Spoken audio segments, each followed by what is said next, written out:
नमस्कार और आप देख रहे हैं न्यूज गंगा। मैं हूं आपके साथ निशा भारद्वाज। बहुजन समाज पार्टी से जुड़ी एक बेहद गंभीर और सियासी भूचाल ला सकने वाली खबर इस वक्त सामने आई है।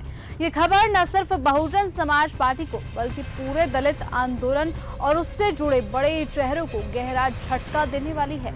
इस खबर के केंद्र में है भीम आर्मी के संस्थापक और वर्तमान सांसद चंद्रशेखर आजाद, जिन पर एक महिला यानी डॉक्टर रोहिणी गौरी ने बेहद संगीन आरोप लगा दिए हैं। सोशल मीडिया पर एक के बाद एक कई ट्वीट्स में रोहिणी गौरी ने चंद्रशेखर आजाद पर न सिर्फ व्यक्तिगत नुकसान पहुंचाने का आरोप लगाया, बल्कि ये तक कह डाला कि उन्होंने बहुजन आंदोलन की पवित्रता को कलंकित कर दिया। डॉक्टर रोहिणी गौरी ने चंद्रशेखर आजाद की एक तस्वीर पोस्ट करते हुए लिखा, ये नीच आदमी एक कलंक के साथ मरेगा कि इसने बहुजन आंदोलन के नाम पर अपनी ही दलित समाज की बहन बेटियों की इज्जत और आत्मसम्मान के साथ खेला है।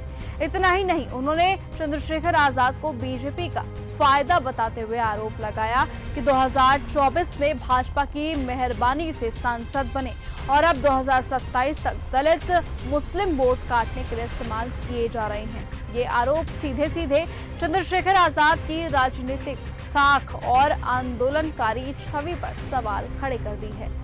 एक और ट्वीट में रोहिणी लिखती हैं कि 3 जून 2021 को उनके जीवन का सबसे मनहूस दिन था। ये एक संकेत है कि उस दिन कुछ ऐसा हुआ जिसने उनके जीवन को अंदर से तोड़ दिया। सवाल ये है कि 3 जून 2021 को आखिरकार हुआ क्या था? क्या ये वही दिन था जब उनकी जिंदगी में कोई बड़ा हादसा हुआ था जिसका जिम्मेदार वो चंद्रशेखर आजाद को ठहराती हैं? उन्होंने ये भी लिखा कि एक दिन इस नीच को एक सच्ची औरत का जीवन बर्बाद करने की सजा जरूर मिलेगी। डॉक्टर रोहिणी ने इस पूरे मामले में बहुजन समाज पार्टी प्रमुख मायावती, बीएसपी के नेता आकाश आनंद, समाजवादी पार्टी के अखिलेश यादव, यूपी के मुख्यमंत्री योगी आदित्यनाथ, बीजेपी, कांग्रेस, यूपी सरकार और तमाम राष्ट्रीय मीडिया संस्थानों को टैग किया है।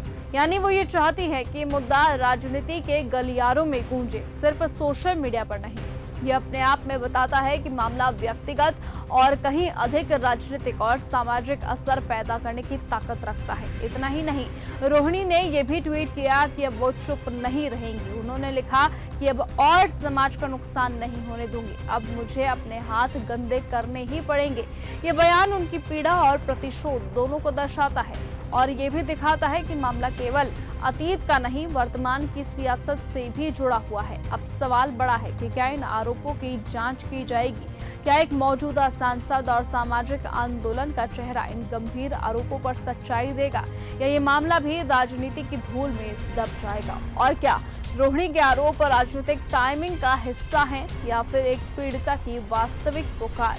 जो भी हो, अगर जरा भी सच्चाई हुई तो ये मामला भारतीय राजनीति के लिए एक शर्मनाक और खतरनाक मोड़ बन सकता है। चंद्रशेखर आजाद की तरफ से अभी तक कोई स्पष्ट प्रतिक्रिया सामने नहीं आई, लेकिन देश की निगाहें अब उनकी चुप्पी पर ही टिकी हुई हैं कि आखिरकार वो इन आरोपों का किस तरीके से जवाब देते हैं और क्या वो इन आरोपों को स्वीकार करेंगे या खारिज करेंगे। ये आने वाला वक्त बताएगा। फिलहाल आज की इस खबर में सिर्फ इतना ही। देश और दुनिया की तमाम बाकी खबरों से ऐसे ही जुड़े रहने के लिए आप बने रहें और देखते रहें न्यूज गंगा। साथ ही बताएं कि आपको क्या लगता है, ये आरोप सच्चे हैं या झूठे? कमेंट बॉक्स में अपनी राय लिखना ना भूलें।